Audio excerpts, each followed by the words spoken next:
15 నెలల కాంగ్రెస్ ప్రభుత్వ పరిపాలనలో 1,58,000 కోట్ల అప్పు తీసుకొచ్చింది ప్రభుత్వం. ఇది స్వయంగా ముఖ్యమంత్రి రేవంత్ రెడ్డి అసెంబ్లీలో ప్రకటించినటువంటి విషయం.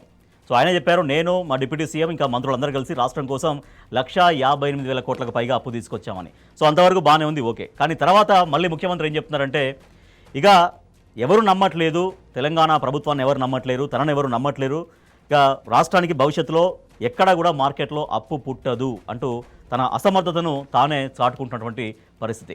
సో ఒక పతారా పెంచుకోవాలి, ఆ పతారాను మరింతగా ఇనుమడింపజేసే విధంగా ఆ పతారా, తెలంగాణ రాష్ట్ర ప్రభుత్వ పతారా దేశం ముందు, ఆ మాటకు వస్తే ప్రపంచం ముందు పెంచేటువంటి ప్రయత్నం జరగాలి. కానీ ముఖ్యమంత్రి రేవంత్ రెడ్డి స్వయంగా చేతులెత్తేసినటువంటి పరిస్థితుల్లో ఈ మాటలతో రాష్ట్రం మరింత ప్రమాదంలోకి వెళ్ళబోతోంది అన్నటువంటి ఆందోళన సర్వత్రా వ్యక్తమవుతుంది. ప్రస్తుతం మనతో ఉన్నారు బీఆర్ఎస్ సీనియర్ నాయకులు డాక్టర్ ఎర్రోల శ్రీనివాస్ గారు.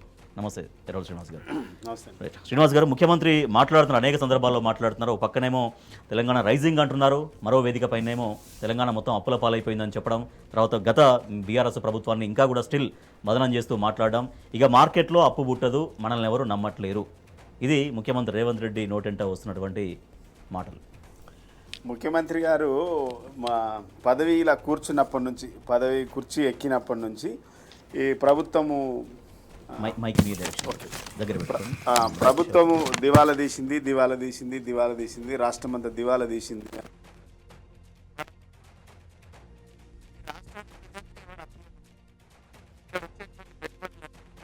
పారిపోతున్నాయి. దానికి కారకులు ఎవరు అంటే ముఖ్యమంత్రి. 10 సంవత్సరాల్లో తెలంగాణ, కేసీఆర్ గారి నాయకత్వంలో 10 సంవత్సరాలలో తెలంగాణ ఎట్లుండే, వచ్చినటువంటి తెలంగాణ గతంకు 2014 ముందు తెలంగాణ ఎట్లుండాలో ఒకసారి అన్నీ మనం లెక్కలన్నీ చూస్తే కూడా మనకి అన్ని విషయాలలో చూస్తే కూడా మనకు క్లారిటీ అర్థమవుతుంది. మరి తెలంగాణ వచ్చిన తర్వాత, తెలంగాణ రావడానికి ముందు మనము కనుక లెక్కలేసి గణాంకాలు వేసి చూస్తే మాత్రం క్లారిటీగా ఉంటుంది. మీరు వచ్చే రాకడతోనే అసలు మీకు ఏం తెలియదు, అందులో మీకు ప్రభుత్వంలో ఏమున్నదో తెలియదు, వాటి విషయాలేందో తెలుసుకోకుండా రాకడతోనే మీరు 2023 డిసెంబర్లోనే ఏం పెట్టిండ్రు, అది శ్వేతపత్రం విడుదల చేసి మొత్తం అప్పులైనవి అనేసి ఒక ప్రపగండ చేసిండ్రు. అప్పులైనవి అని కేవలం కేసీఆర్ గారి బీఆర్ఎస్ పార్టీ ప్రతిష్టని దెబ్బతీయడానికి అప్పులు చేసిపోయినరు అని చెప్పి ఈ రాష్ట్రానికి ఎవరు అప్పు ఇవ్వకుండా పోయిండ్రు. రాగానే వచ్చిన కొత్తలోనే అన్నారు కదా, మేము మన లంకె బిందెలు ఉంటాయి అనుకొని వచ్చినాం, మేము చూస్తే లంకె బిందెలు కాదు, ఇక్కడ మొత్తం ఖాళీ కుండాలనేది. సో అట్లా లంకె బిందెలు ఉంటాయా, ఎట్లా దాని ఆపరేటింగ్, ఐ మీన్ పర్యవేక్షణ ఎట్లా ఉంటుంది ఆర్థికంగా సంబంధించి? నిజంగా రాజేష్ గారు, లంక బిందెలు ఎక్కడైనా ఉంటాయా? లంక బిందెలు లేకుంటే బంగారం కుండలు ఎక్కడైనా ఉంటాయా? ఎక్కడైనా ఉంటాయి? అసలు మాట్లాడే విధానం అదేనా రాజకీయ భాషలో? లంక బిందెలు అంటే ఏంది, గతంలో నోటుకు ఓటు దొరికినట్టు అంత గుంజుకొని పోదాం అనుకున్నారా? లంక బిందెలు ఎట్లుంటాయి? ఒక రాష్ట్రాన్ని నడిపించేటప్పుడు, ఒక రాష్ట్రాన్ని పరిపాలించేటువంటి నాయకులు మాట్లాడుతున్నటువంటి మాటలేనా?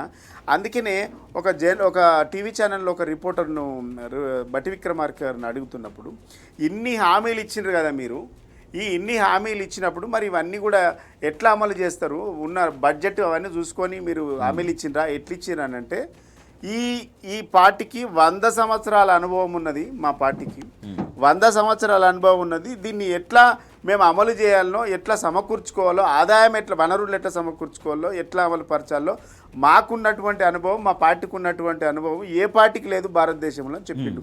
మరి ఇలా మీరు 420 హామీలు ఇచ్చిండ్రు. 420 హామీలల్లా మీరు ఇచ్చేటువంటి అమలుకి వచ్చేసరికి ఏమో అప్పులైనవి అని చెప్తుండ్రు. మరి మీరు హామీలు ఇచ్చేటప్పుడు 400, ఈ పుస్తకంలో అభయాస్తం కింద 420 హామీలు ఇచ్చిండ్రు. 420 హామీలల్లో 6 గ్యారంటీలు మేము 100 రోజులలో అమలు చేస్తామని చెప్పిండ్రు. 100 రోజులలో కాదు కదా, ఇప్పుడు 15 నెలలు అయిపోయింది. ఒక్క హామీ నెరవేరిందా? అంటే మీరు ఏ లెక్కన, అంటే మీరు ఇచ్చేటువంటి హామీలకు బడ్జెట్కు సంబంధం లేకుండా మొన్న ముఖ్యమంత్రి అదే మాట్లాడుతున్నారు. ఎవరు మొన్న ఢిల్లీలో ఒక కాంక్లేవ్లో, ఇండియా కాంక్లేవ్లో అదే అడిగితే, ఎన్నికలంటే ఒక పరుగు పందెం, మేము కాంపిటీషన్లో ఉండాలి కాబట్టి, మేము పరిగెత్తాలి కాబట్టి అప్పుడైతే చెప్పేసిన ఉన్న దూరంలోనే మాట్లాడారు ఆయన. అంటే ఒక పరుగు పందెం లాగానే అభివర్ణించారు ఎలక్షన్ ప్రక్రియనంతా కూడా. ఇప్పుడు ఇది పరుగు పందెం కాదు, ప్రజలకు సంబంధించినటువంటి పందెం. నీ ఇష్టం వచ్చినట్టు పరుగు పందెం లేక ఏది పడితే అది చెప్తామంటే కుదరదు కదా. ఇలా నీ ఒక్కని సమస్య కాదు కదా, 4 కోట్ల ప్రజల ఆత్మగౌరవానికి సంబంధించింది, ఆర్థిక వ్యవస్థకు సంబంధించింది, అందరి బతుకుదెరువుకు సంబంధించింది, ఈ రాష్ట్ర ఖజానాకు రాష్ట్ర ఆర్థిక పరిస్థితికి సంబంధించినటువంటి విషయం. పరువు పందెం లాగా నేను చెప్పేసిన నేను ఉరుకుతా అందులో ఫెయిల్ అవుతా అంటే ఇది ఇప్పుడు నీ ఒక్కని పరువు పోదు కదా, ఈ రాష్ట్ర పరువు పోతుంది. ఈ దేశంలో మనం ఒంటరిగా నిలబడాల్సినటువంటి పరిస్థితి. భారతదేశానికి దిక్సూచిగా నిలిచినటువంటి ఈ రాష్ట్రం భారతదేశం ముఖ చిత్రంలో నవ్వుల పాలవుతుంది అంటున్నా. ఒకప్పుడు ఉండేటువంటి పరిస్థితికి ఈ రోజుకు నవ్వుల పాలుగా మారడానికి కారణం ఎవరు? ఈ రాష్ట్ర ముఖ్యమంత్రి కాంగ్రెస్ పార్టీ కదా. మరి ఎందుకు ఒప్పుకున్నారు ఇలా మీరు? ఆ రోజు మీకు ఇష్టం వచ్చినటువంటి హామీలు ఇచ్చిండ్రు. ఇలా 2 లక్షల రుణమాఫీ రాగానే చేస్తామని చెప్పిండ్రు మీరు మేనిఫెస్టోలో. 49,000 ఎస్ఎల్బిసి మీటింగ్లో, స్టేట్ లెవెల్ బ్యాంకర్స్ మీటింగ్లో 49,500 కావాలని అవసరమని చెప్పిండ్రు. తీరా 41,000 కోట్లు ఇస్తామని చెప్పిండ్రు ఎన్నికల నాటికి. తర్వాత ఏం చేసిండ్రు? 31,000 కోట్లు బడ్జెట్లో పెట్టిండ్రు. మీరు ఇచ్చింది మాత్రం 20,000 కోట్లు అనేసి నేను బట్టి విక్రమార్క గారు చదివిండ్రు. అంటే నీ ఎంత మోసం మీది! మీరు ఎన్ని లక్షల మందికి ఇచ్చిండ్రు? తీరా చూస్తే 15 నుంచి 16,000 మంది రైతులకు కూడా వాళ్ళ ఖాతాలలో పడలేదు. అంటే మీరు రైతులను ఒకేసారి 20,000 కోట్లు ఇచ్చినాము, ఒకేసారి 25,000 కోట్లు ఇచ్చినాం అనేసి ఇలా ముఖ్యమంత్రి గారు మహబూబ్ నగర్ జిల్లాలో ఒక మీటింగ్లో చెప్పిండ్రు.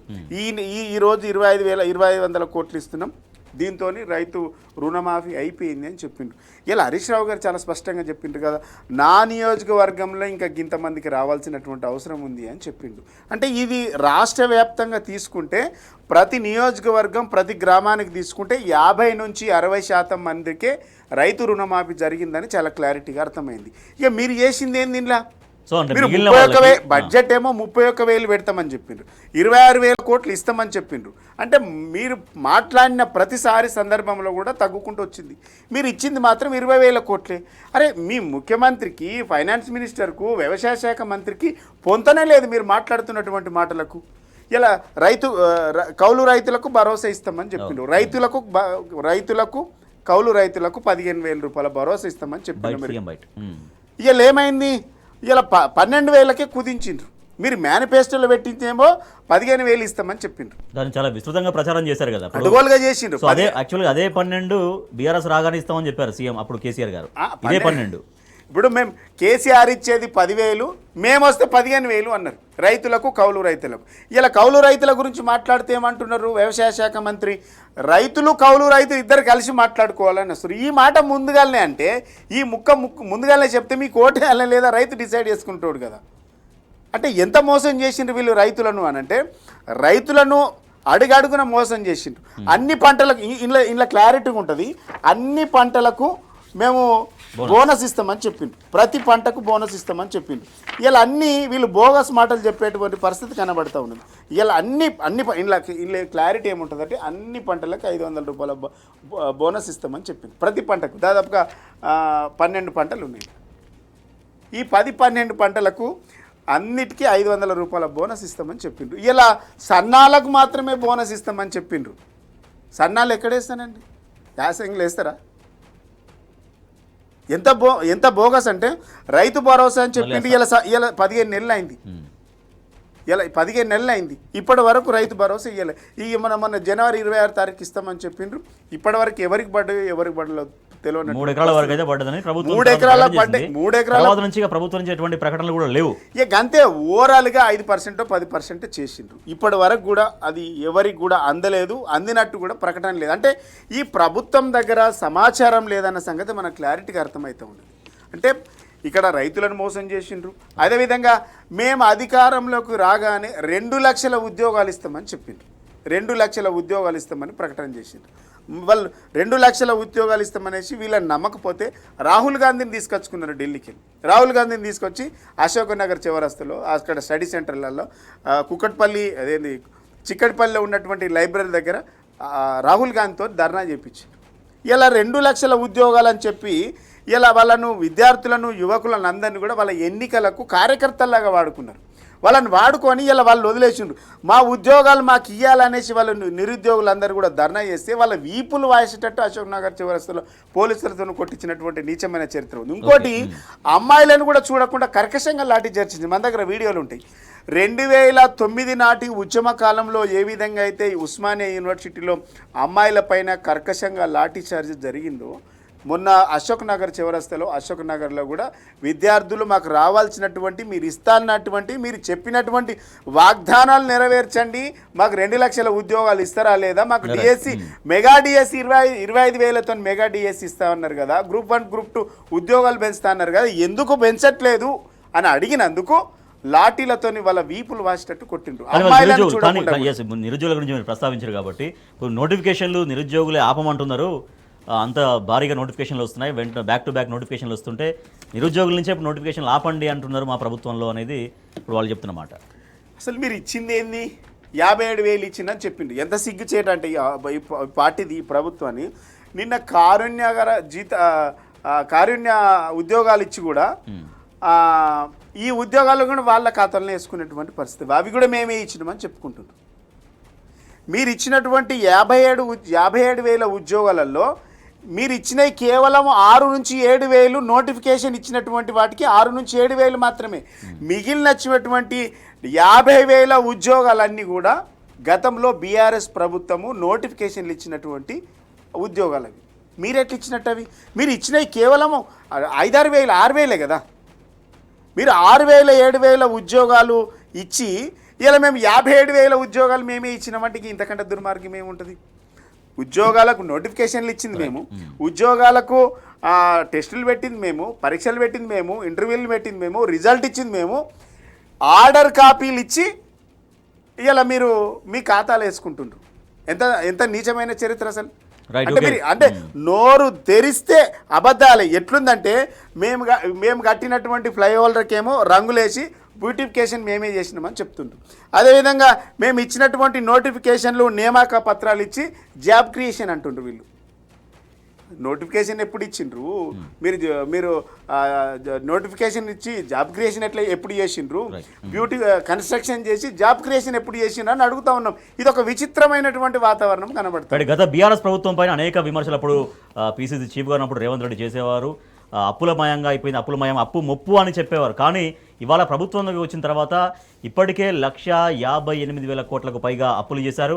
ఇక అప్పు మార్కెట్లో పుట్టే పరిస్థితి లేదు, మనల్ని ఎవడు నమ్మట్లేడు. ఇది సీఎం రేవంత్ రెడ్డి మాట్లాడే మాటలు. ఒకసారి ముఖ్యమంత్రి మాటలు ఒకసారి మనం చూద్దాం. మళ్ళీ బయట తీసుకొచ్చేయాలా? ఏ అప్పు పుడతలేదు మార్కెట్లో, ఊడు మనల్ని నమ్ముతలేడు. ఊర్లలో ఒకప్పుడు భూస్వాములు ఉన్నోళ్ళు పిల్లలు చేతికి రాక దొరికిన కాడల్లో అప్పులు చేసి వ్యసనాలకు అలవాటై తాగుడుకు బానిసలై పత్తాలకు పెట్టి కొన్ని పెద్ద కుటుంబాలు గ్రామాలలో దెబ్బతింటే చూడు, అప్పు ఉట్టకు వస్తుంది. పేరు గొప్పగా ఉంటుంది, అప్పు ఉట్టకు వస్తుంది వాళ్ళకు. ఇవాళ తెలంగాణ రాష్ట్రం కూడా పేరు గొప్పగా ఉంది, అప్పు ఉట్టకు వచ్చింది. ఎట్లా తీసుకొచ్చేయాలా? ఏ అప్పు పుడతలేదు మార్కెట్లో, ఊడు మనల్ని నమ్ముతలేడు. ఊర్లలో ఒకప్పుడు భూస్వాములు ఉన్నోళ్ళు పిల్లలు చేతికి రాక దొరికిన కాడల్లో అప్పులు చేసి వ్యసనాలకు అలవాటై తాగుడుకు బానిసలై పత్తాలకు పెట్టి కొన్ని పెద్ద కుటుంబాలు గ్రామాలలో దెబ్బతింటే చూడు, అప్పు ఉట్టకు వస్తుంది. పేరు గొప్పగా ఉంటుంది, అప్పు ఉట్టకు వస్తుంది వాళ్ళకు. ఇవాళ తెలంగాణ రాష్ట్రం కూడా పేరు గొప్పగా ఉంది, అప్పు ఉట్టకు వచ్చింది. సో అవి తెలంగాణ రాష్ట్ర ముఖ్యమంత్రి రేవంత్ రెడ్డి మాటలు. సో రాష్ట్రం యొక్క పతారాన్ని పెంచుకునే విధంగా, నిజంగా ఏమైనా సమస్యలన్నా కూడా ఆ సమస్యలు లోపల వాటిని అధిగమించే విధంగా, బట్ రాష్ట్రం మాత్రం చాలా గొప్పగా ఉన్నటువంటి మాట చెప్పాల్సిన ముఖ్యమంత్రి. సో అప్పులమయం అయిపోయింది, ఇక అప్పు బుట్టట్లేదు, మనల్ని ఎవడు నమ్మట్లేడు అనేది చాలా పెద్ద మాట. అది ఇక రాష్ట్రాన్ని ఎవరు నమ్మట్లేడు, రాష్ట్ర ప్రభుత్వాన్ని ఎవరు నమ్మట్లేరు, మనల్ని ఎవరు నమ్మట్లేరు అనడం అనేది రాష్ట్ర ప్రతిష్ట పైన చాలా తీవ్ర ప్రభావాన్ని చూపే ప్రమాదం ఉంది. ప్రతిష్టను దిగజార్చినట్టే సీఎం రేవంత్ రెడ్డి మాటలంటూ చాలా తీవ్రంగా ఆగ్రహాలు కూడా వ్యక్తమవుతున్నాయి. రైట్, ఎర్రోల శ్రీనివాస్ గారు, సంపద పెంచాలి, పేదలకు పంచాలి అనేది అది కాన్సెప్ట్ ప్రభుత్వాలది ఉండాలి. సో గతంలో బీఆర్ఎస్ ప్రభుత్వం అప్పులు అని ఇప్పుడు ఇంకా మాట్లాడుతున్న మాటలు. సో గత బీఆర్ఎస్ ప్రభుత్వం నిజంగా అప్పులు చేసి ఏం చేసింది, వాటిని ఏ రకంగా యూటిలైజ్ చేయగలిగింది? గతంలో బీఆర్ఎస్ పార్టీ అప్పుల సంగతి 4,17,000 కోట్ల అప్పు అనేది చాలా క్లారిటీ చెప్తుంది. వీళ్ళు శ్వేతపత్రం విడుదల చేసినప్పుడు 6 లక్షల చిల్లర 7 లక్షల దాకా అప్పులు చేసిందని చెప్పారు. ఒకసారి బట్టి విక్రమార్క గారు మాట్లాడుతూ 7 లక్షల చిల్లర అప్పు చేసిందని చెప్పారు. మొన్న రేవంత్ రెడ్డి గారు మాట్లాడుతూ 8 లక్షలు అప్పు చేసింది. అంటే వీళ్ళు 2 సంవత్సరాలల్లో 2 రకాల 3 రకాల మాటలు మాట్లాడినారు. అంటే నంబర్ పెంచుకుంటూనే పోతున్నారు. అంటే వీళ్ళు చేసిన అప్పులు 2024, 25, 26కు సంబంధించినటువంటి అప్పులన్నిటిని కూడా కలిపి ఇలా వీళ్ళు విపరీతంగా ఇష్టం వచ్చినట్టు మాట్లాడుకుంటూ పోయేటువంటి పరిస్థితి. మేము మొత్తం 10 సంవత్సరాలల్లో 9.5 సంవత్సరాలల్లో అప్పుడు కరోనా ఉంది, నోట్ల రద్దు లాంటి అనేక సమస్యలు వచ్చినాయి. నోట్ల రద్దు, కరోనా లాంటి ఒక క్లిష్ట పరిస్థితులలో కూడా ఎక్కడ కూడా ఇలాంటి వాతావరణం రాలేదు. కానీ ఇలా మీరు నోట్ల రద్దు లాంటిది లేదు, కరోనా లాంటిది లేరు. ఈ మొత్తం 15 నెలల కాలంలో ఒక్క ప్రాజెక్ట్ కట్టినరా? పోనీ మీరు ఇచ్చినటువంటి 420 హామీలలో 6 గ్యారంటీలలో ఫలానా పథకం మేము రైతులకు కానీ, మహిళలకు కానీ, విద్యార్థులకు కానీ, పేదలకు కానీ ఫలానా పథకం అమలు చేయడం వల్ల మాకు ఇంత అప్పయిందన్న సంగతి మీ దగ్గర ఒక క్లారిటీ లేదు.